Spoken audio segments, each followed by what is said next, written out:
Hello everyone and welcome to another Bloodhunt related video. This time we're going to make another character sheet for Nosferatu archetype, Saboteur, the last archetype available in early access after we went through Bruja archetype, Storiator, and Prowler of Nosferatu. I had a lot of fun making these character sheets. I hope you had a lot of fun watching them too, and you might use some inspiration from these videos in your V5 roleplay. Saboteur is one of my favorite archetypes to play. I just love being stealthy, planting bombs, and making sure I can vanish very quickly from a very sticky situation. This archetype is less focused on animalism than the Prowler archetype, and it's going to be actually a lot more based on skills and backgrounds rather than disciplines. But for that we need to check out the sheet and the description of Saboteur on the game's website. Taking this from the Nosferatu Primogen news post on Bloodhunt website. Is staying inside, operating through others a better option than it would be if not for the Saboteurs? The Saboteurs have other means of finding their targets. Many are hackers or engineers, and they have mastered the ability to turn invisible for hours on end. Although still detectable, I do no doubt that they can find a way to sneak past my security. And indeed, they will come armed with pipe bombs filled with blood-laced gas, cooked up in some nightmare meth lab below the cemetery. We're going to keep one thing in mind as we're reading this. This blood-laced gas, cooked up in some nightmare meth lab below the cemetery.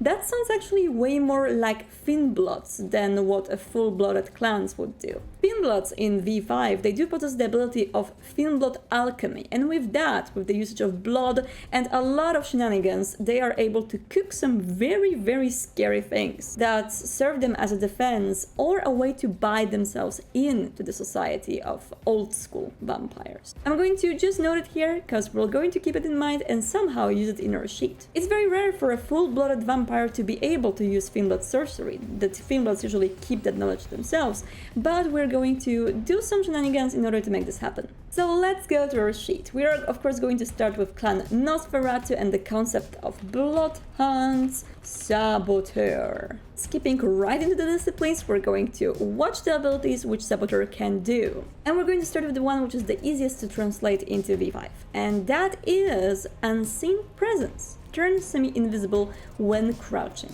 Our vampire, when crouching for a little bit, can turn semi-invisible and then be able to sneak past the enemies. Very similarly to the previous character sheet I've made, two abilities of Obfuscate, starting from Cloak of Shadows. Standing perfectly still, the user blends into their surroundings.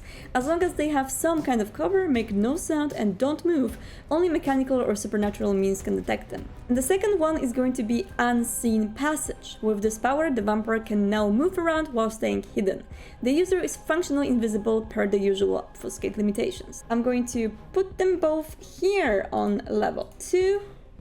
And that is going to cover it fully. Cloak of Shadows level 1, Unseen Presence level 2 allows us to move while being obfuscated, so that means semi-invisible. So let's go to the second ability of Saboteurs and see what they can do next, and that is Vanish. Become invisible and move rapidly for a brief duration. Here in this archetype I am actually going to give celerity to our Saboteur, mainly because we do not have to have so many dots in Animalism and it's something that we can afford more easily. And yes, of course, it's going to give us some more abilities than those we have in Bloodhunt, but that's only fun, right? You are able to move with a super speed whether you're obfuscated or not.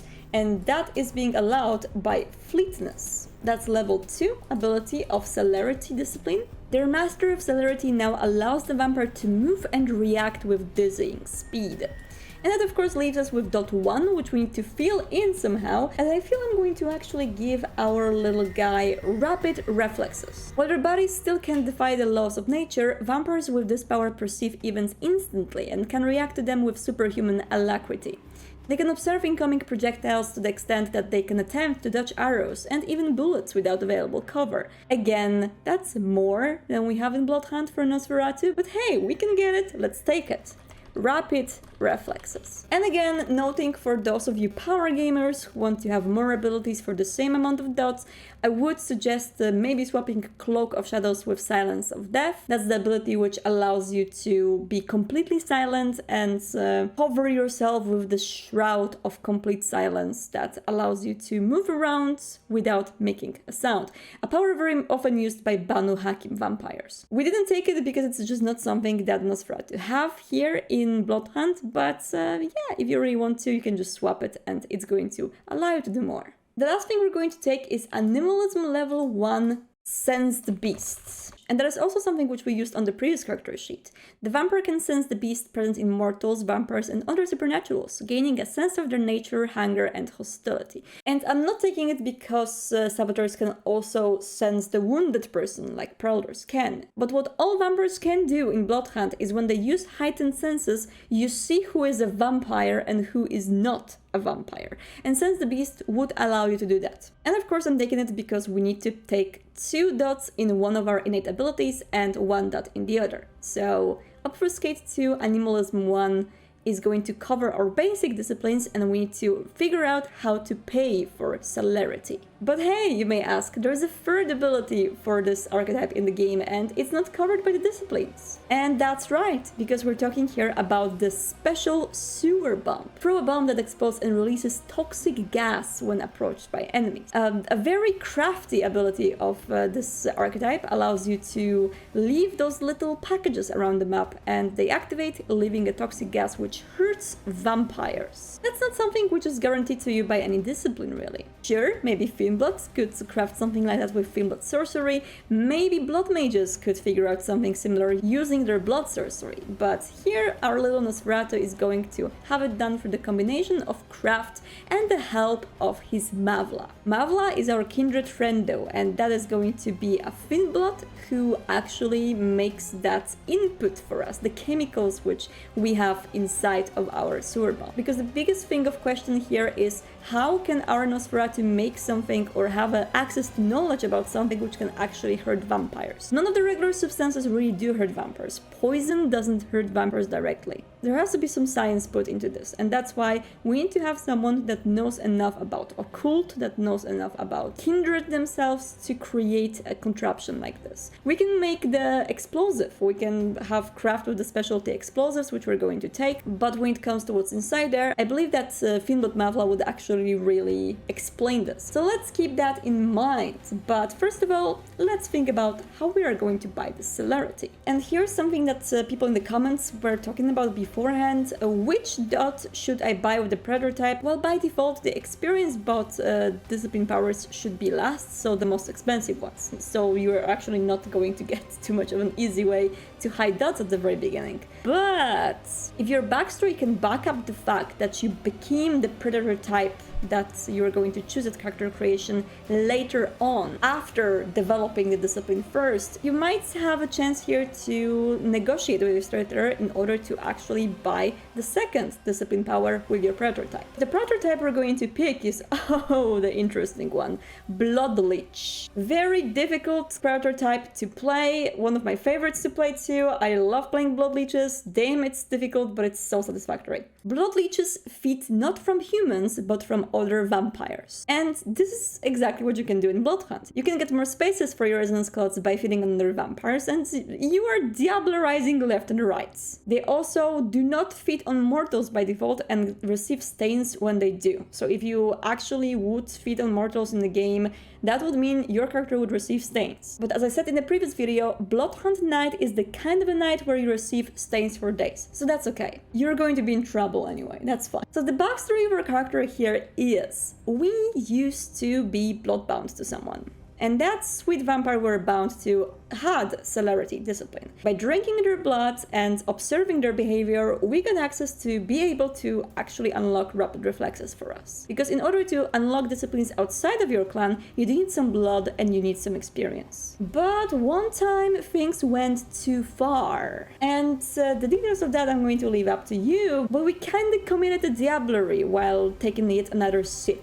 It's not as easy as it might seem in Bloodhunt in the roleplay, because you need to bind the vampire that you are out to diablerize. They would definitely want to escape the clutches and not want to subject themselves to that. It's a horrible crime in the world of vampires. It's something despicable for other vampires if you did that, but hey, things happen.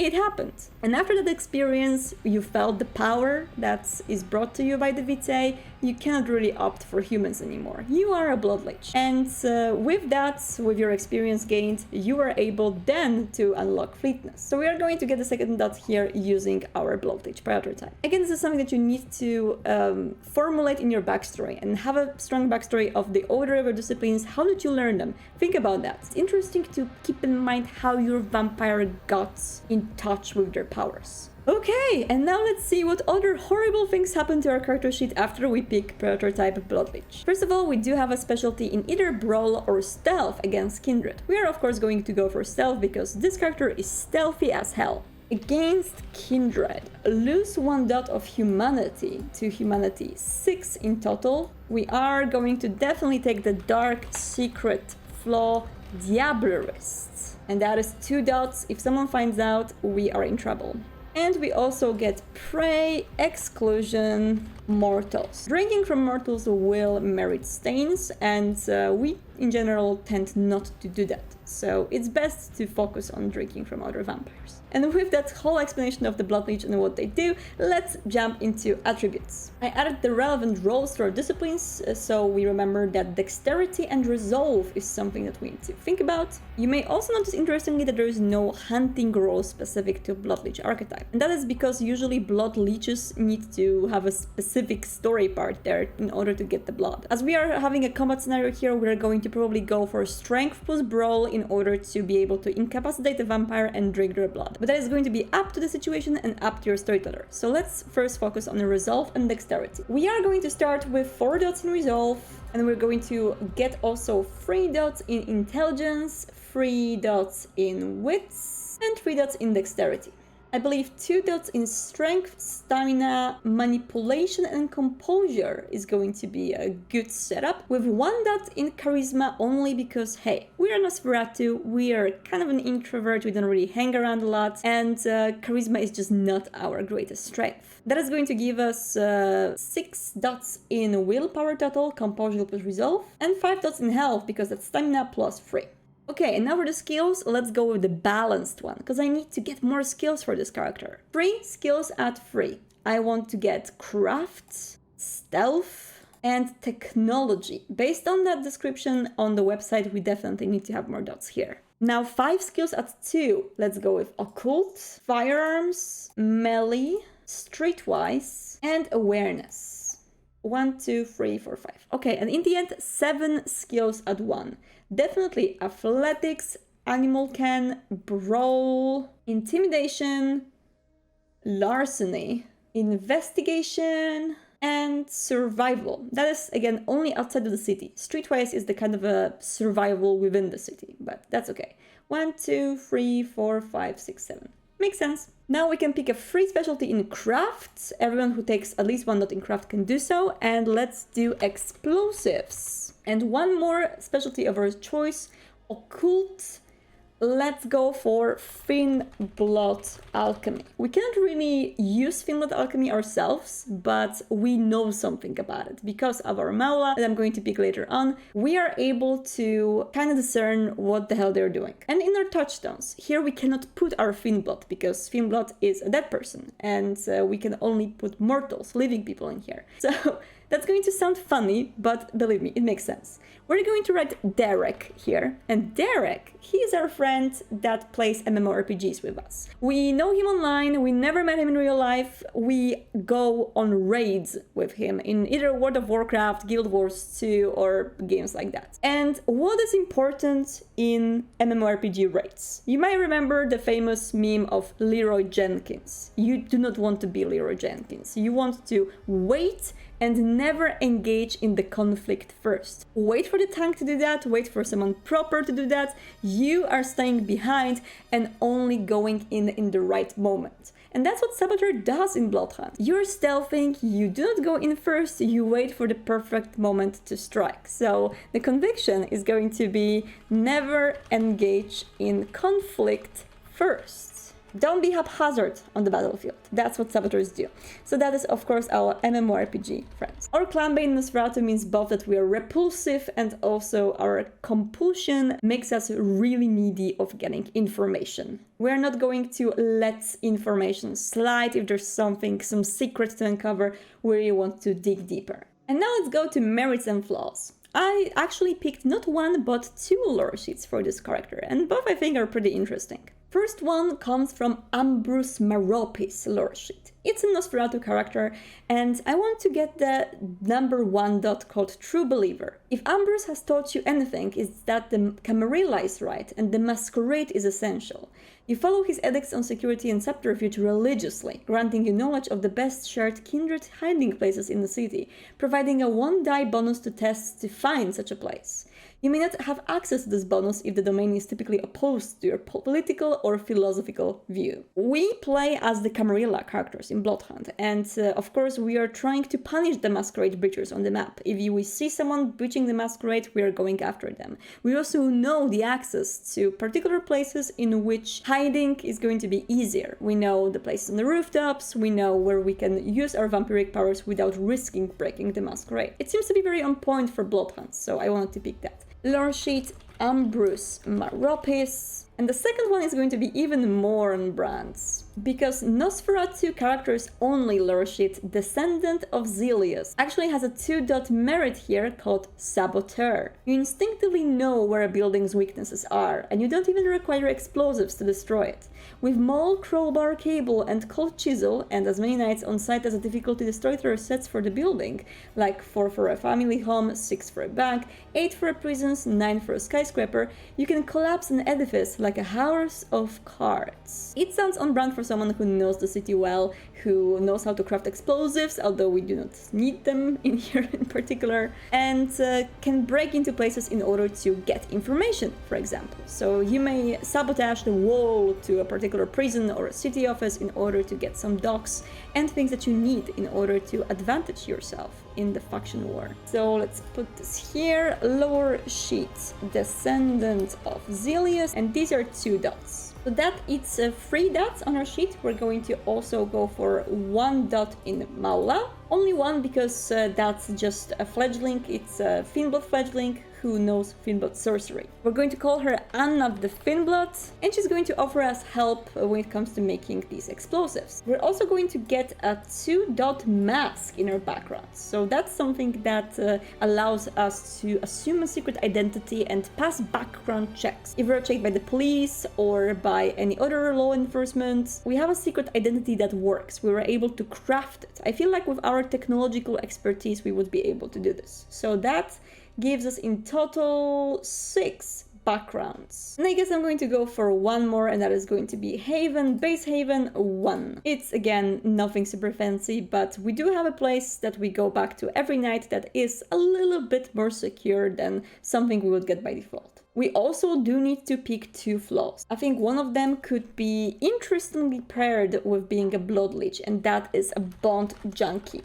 The bond feels sweeter to you once it happens. Subtract 1 die from your dice pools to act against a blood bond. This might actually make us an avid Diablerist because we know that bonding is so sweet and we just don't want to make that happen before it happens. And the very easy way of preventing bond from happening is just to make sure that you drain everything from a vampire instead of just taking a sip. So I feel like it's an interesting combination, but also a very explosive one. So I do assume we shall also take a flaw as a suspect. We are suspected of being a Diablerist, which means we are going to lose dice in any social roles when we are actually trying to converse with the Camarilla. Good luck trying to persuade them to something or do something in your will when you have this reputation. It's not going to work very easily. I'm going to fill this tab as usual, and with that, we've spent only 7 experience. If we pick a neonate for this character, we're going to have 15 experience in total, allowing us to pick something else. Or, just keeping in mind in here, if our traitor doesn't agree for celerity 1 here to cost 7 experience and say that instead you need to buy a second dot in celerity,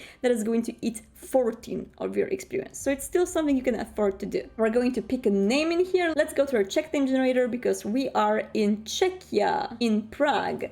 And let's go for male names this time. Tibor Pletanek. Tibor, Bloodhunt Saboteur of Clan Nosferatu. I hope you enjoyed making this sheet, but let's see what next clans are going to come to Bloodhunt and how we would make the sheets for them. If you would make this sheet differently, if you would like to use this character in a different way, let me know in the comments. I would love to know what you think. Remember, don't get lost in Prague, and see you next time.